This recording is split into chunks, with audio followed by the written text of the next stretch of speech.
Japan तोत्री सरकार एक 6 जणिया विधायक प्रतिनिधि मंडली सहित 4 जण वरिष्ठ अधिकारी और तोत्री सरकार वाणिज्य परामर्शदाता तथा पुरी सिटी आंबासेडर कुना दास ओडिशा गस्तरे आसी उपमुख्यमंत्री प्रभाते परिडा सचिवालय में साक्षात आलोचना करिसेंती।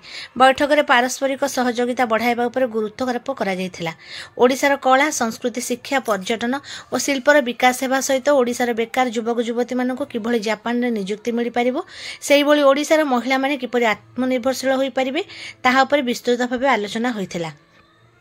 भुवनेश्वर में विश्व दक्षता केन्द्र बुली देखा सह सेठारे अधिकारी मानू दक्षता केन्द्र संपर्क में आलोचना करथिले। सेठारु सीधा सड़क पुरी गस्तरे आसी स्थानीय सर्किट हाउस ठारे पहुंची जिलापाल दिव्यज्योति परिडा समेत अन्य प्रशासनिक अधिकारी माने स्वागत करथिले। एही अवसर में पर्यटन सहर श्रीक्षेत्र किभଳି विकास होई परिबो से नै बैठक में पुंखानुपुंख आलोचना होइथिला।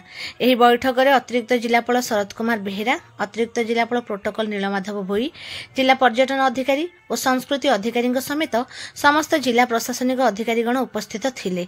पर प्रतिनिधि मंडली चंद्रशेखर एकाडेमी बुली खुशी व्यक्त करथिले। एठारे नर्सरी ठारे युक्त 2 पर्यंत सीबीएसई परिशेष में सुदाम सैंड आर्ट म्यूजियम बुली देखि फेरी जाइथिले बोली इंडिया जापान फ्रेंडशिप सेंटर सभापति श्रीमंत कुमार दास गणमाध्यम को सूचना दैछंती।